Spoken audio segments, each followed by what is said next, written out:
The strange thing is this: pressure doesn't always make you try harder. Sometimes it makes you stop.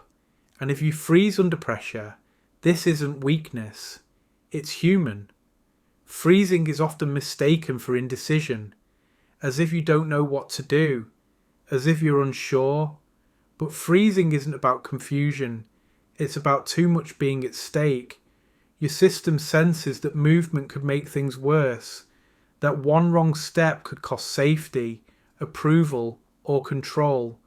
So instead of choosing, your body pauses, not to think, but to prevent damage. That's why freezing feels so frustrating. Part of you wants to move, another part won't let you. This isn't laziness, it's protection acting faster than thought. Pressure doesn't expand choice, it collapses it. As expectations rise, your attention narrows, it locks onto consequences. Failure, disappointment, loss of control. In this state, your system doesn't experience options, it experiences threat. And when threat is present, the body shifts away from performance and towards survival. Freezing appears when action feels risky, when mistakes feel permanent, when evaluation feels constant. It's not that you can't act, it's that acting no longer feels safe. So your system stops the moment from moving forward. Freezing often shows up in capable people, people who care, people who are responsible, people who are used to holding things together. Pressure lands harder on those who learned early that mistakes carry weight. When outcomes mattered, your system adapted. It slowed everything down. It measured more carefully. It avoided wrong moves.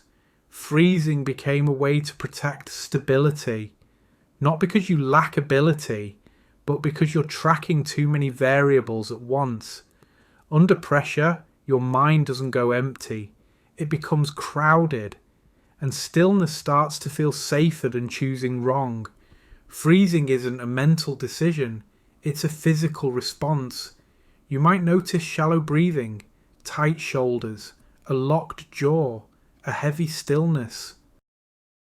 Time can feel suspended. This happens because your body is regulating intensity. Pressure signals urgency. Urgency removes margin, and without margin, movement stops.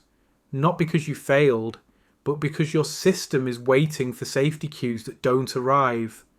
When freezing happens, people often try to force action, push through, override the pause. But pressure combined with force doesn't restore movement. It adds another layer of resistance. Now there are two pressures, the external expectation and the internal override. This is why trying harder can deepen the freeze. Your system doesn't respond to commands, it responds to conditions. And when conditions feel tight, watched, or loaded with outcome, stillness becomes the least costly option. Freezing under pressure doesn't mean something is wrong with you. It means your system learned that movement can be expensive, that timing matters, that waiting can be safer than rushing. The freeze isn't asking to be eliminated, it's asking to be understood. Because when pressure softens, movement often returns on its own, not forced, not pushed, just allowed.